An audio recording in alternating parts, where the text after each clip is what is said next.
Unit 8 covers chapters 4, 1 through 16 of Ephesians. This is where Paul begins the application of what he's been trying to say to the Ephesians throughout the first three chapters. He begins to use a metaphor here, the metaphor to walk. And I really would encourage you to note that metaphor as you move through the next couple of chapters, because I think it is a very important metaphor. It's talking about conduct. It's talking about the way of life that a follower of Christ lives.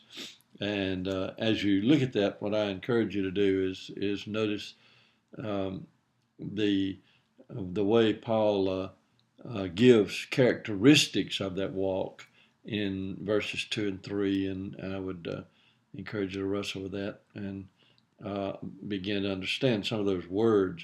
The overriding theme, of course, is unity, the unity of the Spirit specifically, and he talks about that a great deal. So you want to pay attention to that theme and what how he develops that in verses 3 through 6. He talks about the equipment for unity. And of course, that is given to us from God through the work of Christ, and it involves the grace gifts that come from a gracious giver. And Paul seems to me always to put those things together. Grace is a gift from God because God is gracious. It is not simply something we create or think about, but it comes out of the character of God. And of course, it needs to communicate into his character in our lives as well. So it is done through the work of Christ, and he, of course, is qualified, as Paul makes very clear here as he talks about his gracious and victorious life. So you don't want to miss that in verses 7 through 10. Then note that the gifts which are delineated here different from what Paul says in other places. In fact, all of the lists are a little bit different, but it seems to be taking a little different approach here. The gifts are given to the church, and Paul makes clear what the purpose of the gifts are, and that is to equip the followers of Christ to minister, to do the work of ministry in verses 11 and 12.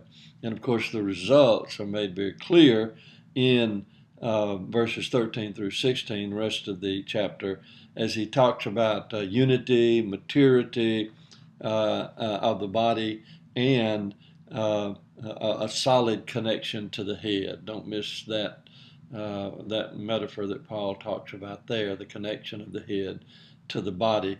And I encourage you to really wrestle with verse 16 and come up with what Paul means when he talks about the whole body being held together by whatever joint supplies according to the proper working of each individual and so forth, as he deals with that. And so wrestle with that, and then also go to see what O'Brien and folks have to say about that, and then come up with a good interpretation for that.